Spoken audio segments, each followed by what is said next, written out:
Hey everyone. So this week we are going to talk a little bit about different types of web servers. So up until this point, we've been primarily focusing on Apache.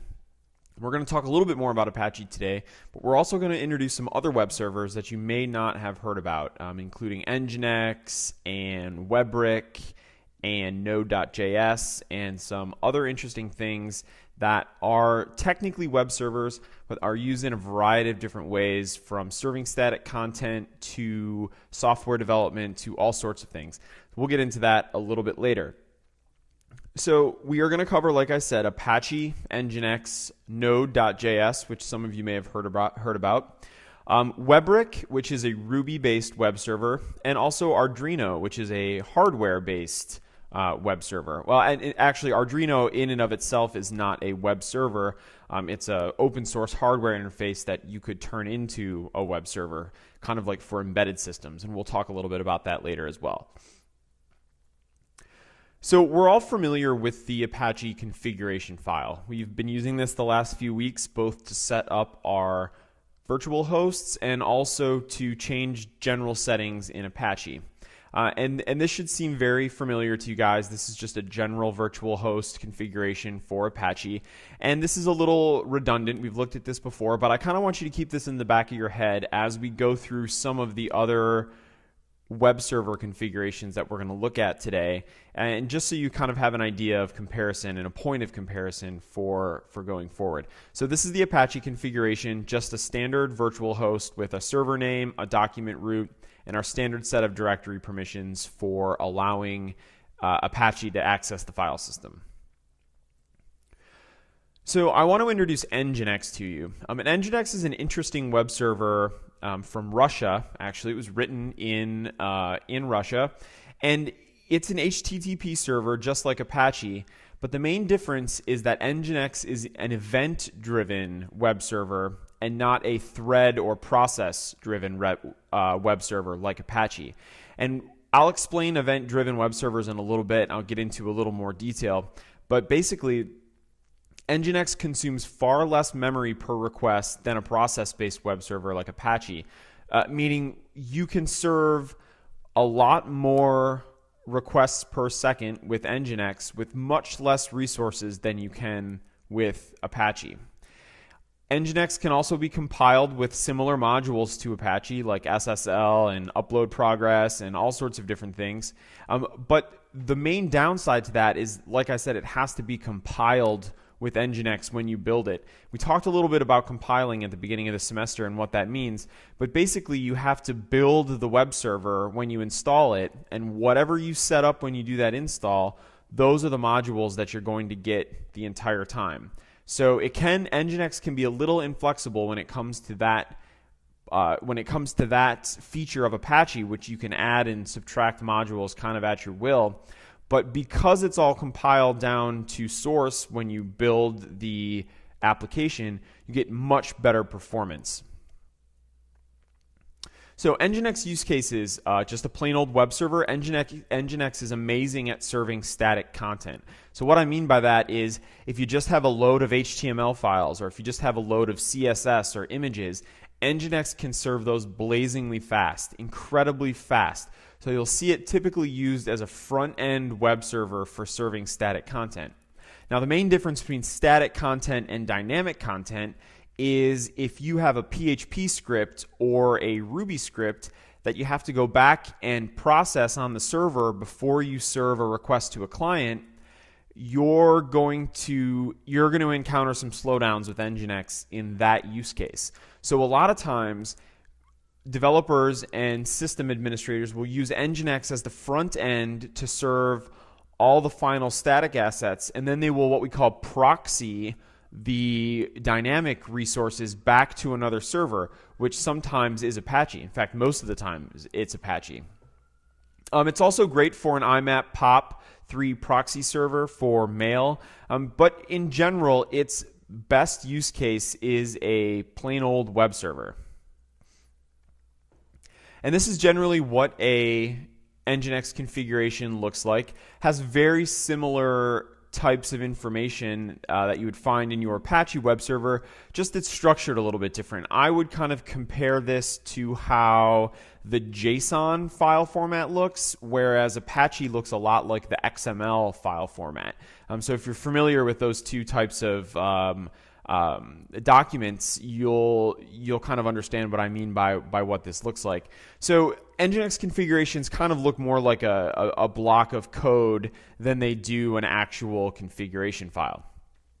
So I want to jump back real quick and talk again about Nginx's event-based use cases.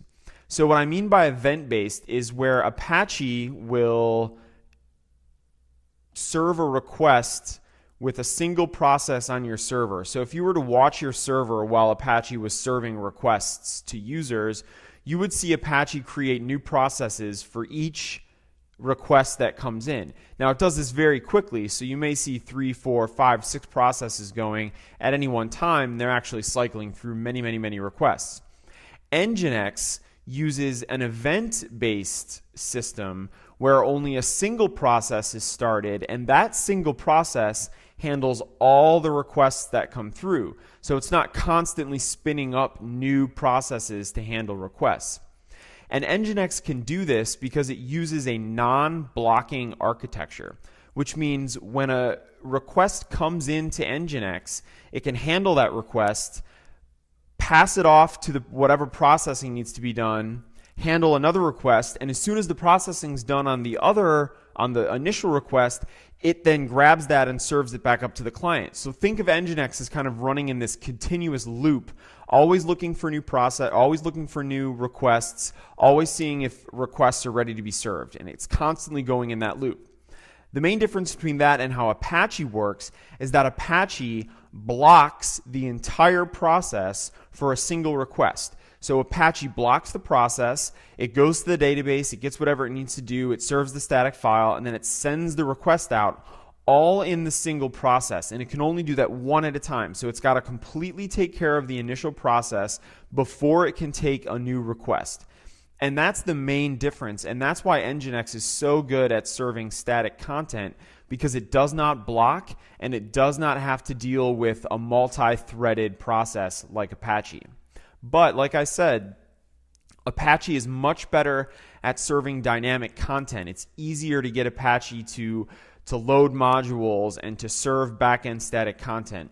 Nginx is much better suited for serving static content like HTML, CSS, images, and JavaScript. Okay, so Nginx can be installed on our Unix or on our Ubuntu systems just like everything else. Sudo apt-get install Nginx. Most of the time, though, you're going to end up installing Nginx you're going to actually just compile it. So you'll install it via make. And it's actually not that complicated to install this way. If you were to use Nginx with, say, Ruby on Rails or the Passenger system, those of you that are familiar with Rails, and we're actually going to talk about this later in the semester, you will undoubtedly have to install Nginx by compiling it to source. And this is nice because you can include your modules. As you can see here, this -- with HTTP SSL module, that will allow us to build Nginx with SSL built in. And what this does is it pulls the Nginx source from the web and it configures it, and then it actually builds the system from source directly onto your machine.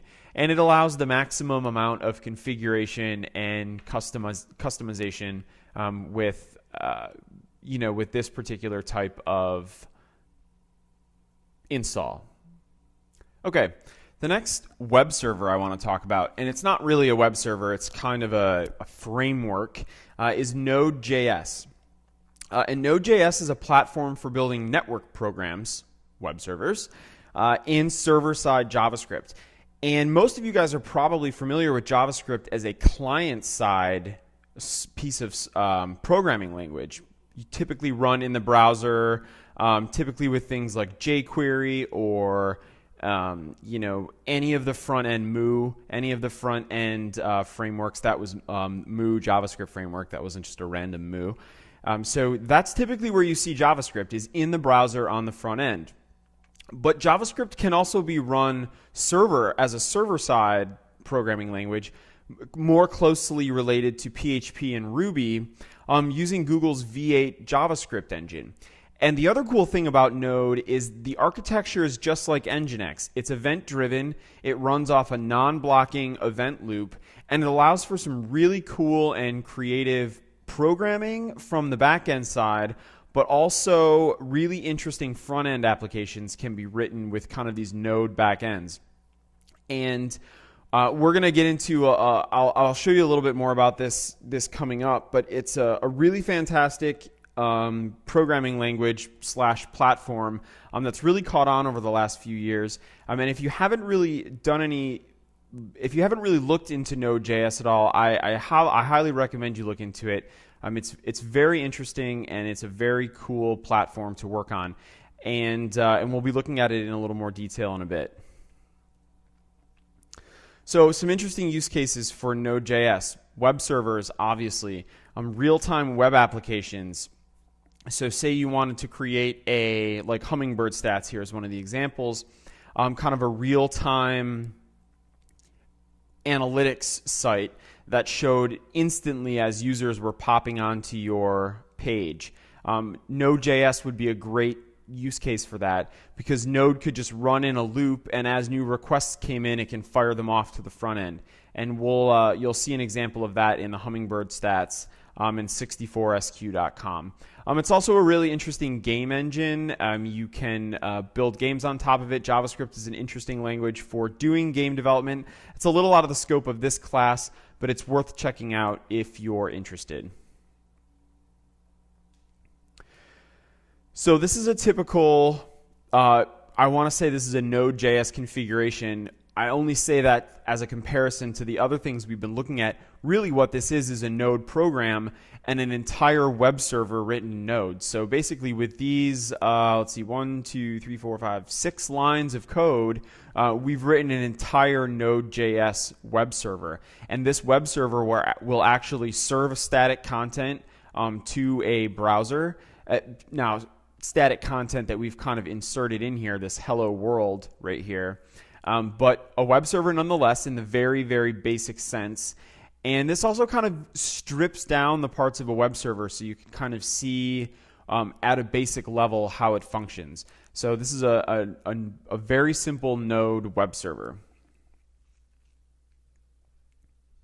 Okay, moving on from Node, I want to kind of start talking about these pseudo development web servers. The first one is Webrick. And those that you are familiar with Ruby on Rails or any type of Ruby development are probably familiar with Webrick. It's the built-in web server for Ruby. So if you have Ruby installed on your system, you get this little baked-in web server kind of free of charge with Ruby.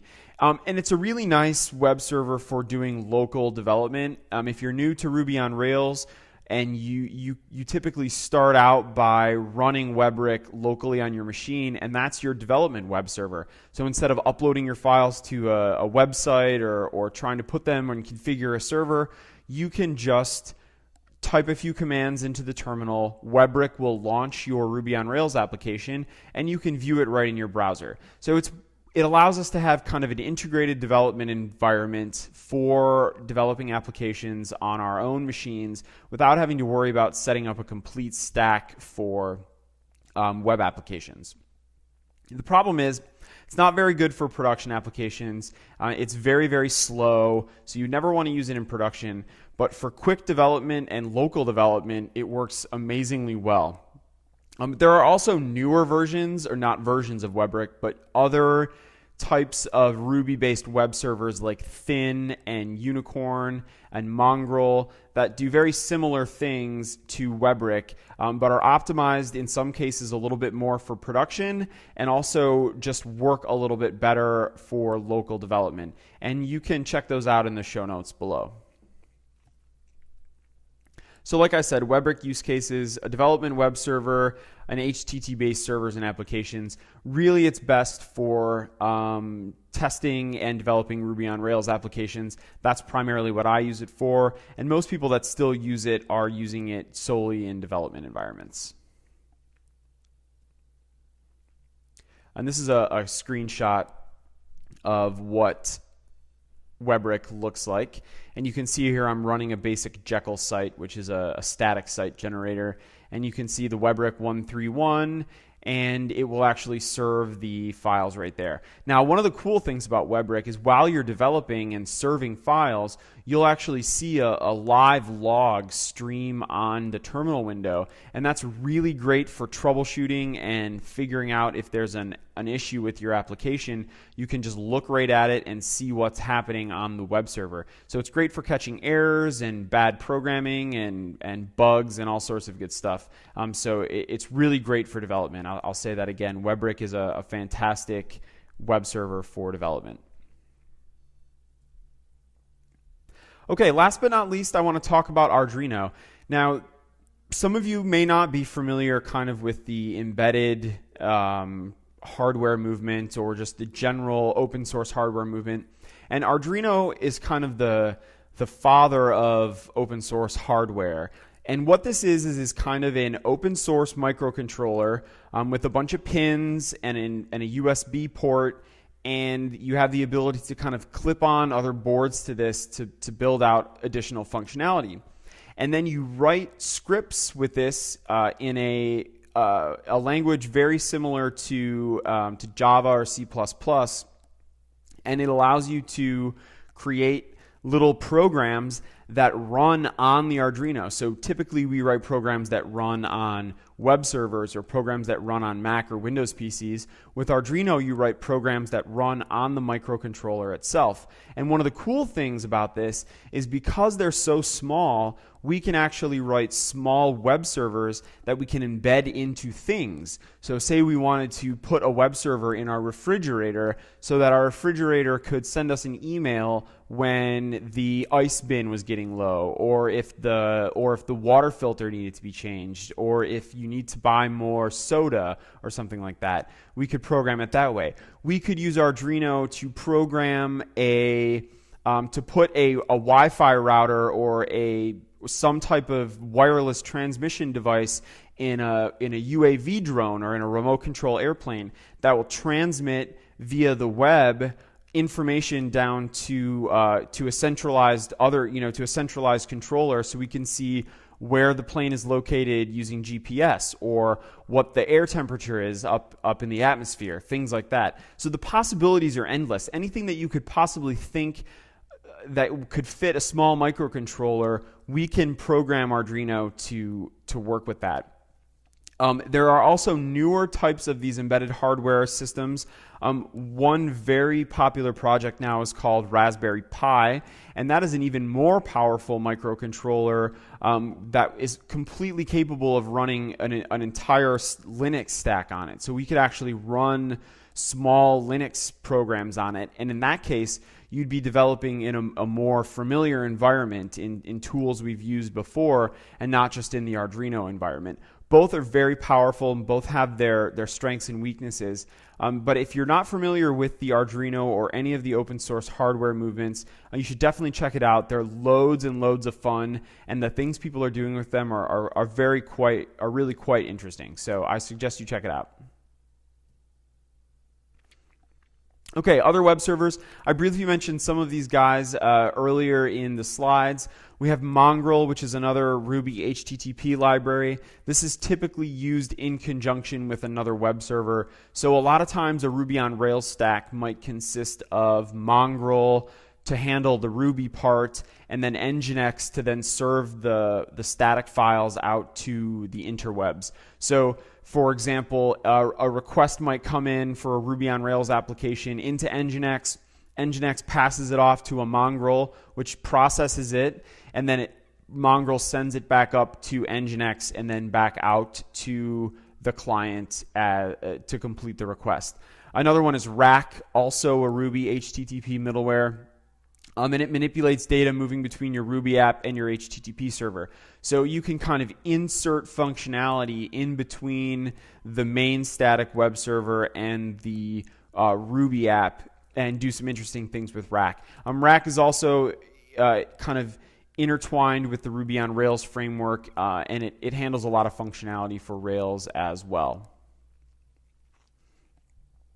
Okay, so that's a brief overview of Nginx and some other interesting web servers. I'm going to give a few examples down below of how you can start working with some of these right away, and it'll just help you get familiar with them a little bit more than just from this lecture. There's also plenty of reading and notes below if you're interested in learning more about these particular web servers.